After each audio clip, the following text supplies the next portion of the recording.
Hello মিমি পিপিরা, আমি সাদবিক। আমি আবার এসে পড়েছি একটা নতুন ব্লগ নিয়ে। আজ ষষ্ঠী পুজো ছিল, তাই আজ আমি অনেক সকাল সকাল উঠে গেছি। আমার রোজকারই ডিউটি ভোরে ওঠা। উঠে দেখি ঠাম্মু বসে বসে কী যেন করছে। তারপর ঠাম্মু বলল যে ঠাম্মু আজ আমাদের ষষ্ঠী দেবে, তাই আটটি বাজছে। ফুল দুর্বা, 7টা দুর্বা, 7টা চাল, করমজা, সুপারির কোড়া, তালপাতা, বাঁশের কুড়ুল এসব দিয়ে ষষ্ঠীর মুঠি বাঁধছিল। সে যাই হোক, আমি তো বসে বসে তাই মাম্মার সাথে দেখছিলাম। আমার পাশে জনি দিদিও বসেছিল। দেখছিলাম। তোমাদেরকে বলা হয়নি, জনি দিদি আমার মায়ের বড় মেয়ে, ও আমার বড় দিদি। তারপর আমরা মাম্মার ঠাম্মির সাথে চলে গেলাম ছাদে। ছাদে কি সুন্দর, বৃষ্টিতে সব গাছগুলো ভিজেছিল। কি যে সুন্দর দৃশ্য, অনেক আনন্দ লাগছিল, ঠান্ডা ঠান্ডা বাতাস। তারপর মাম্মার ঠাম্মি স্নান করে পুজো দিয়ে দিল ষষ্ঠী মায়ের। দেখো কি সুন্দর আলপনা করে ঘট বসিয়েছে মাম্মা।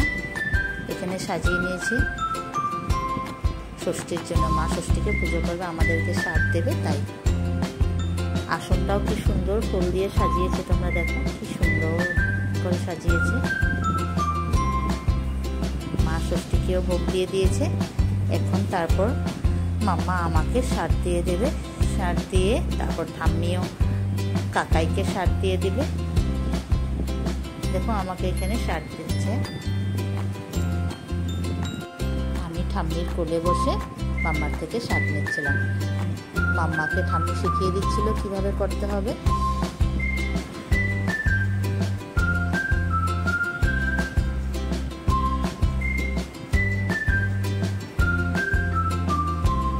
আমি স্নান করে নতুন জামা পরে নিয়েছিলাম।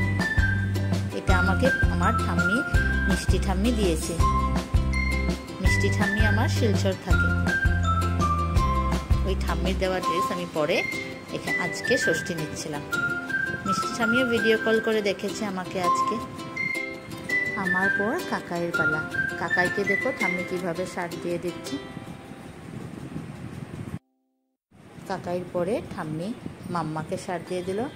মাম্মার সাথে সাথে আমাকেও দিয়ে দিয়েছে, দেখবে তোমরা ভিডিওতে।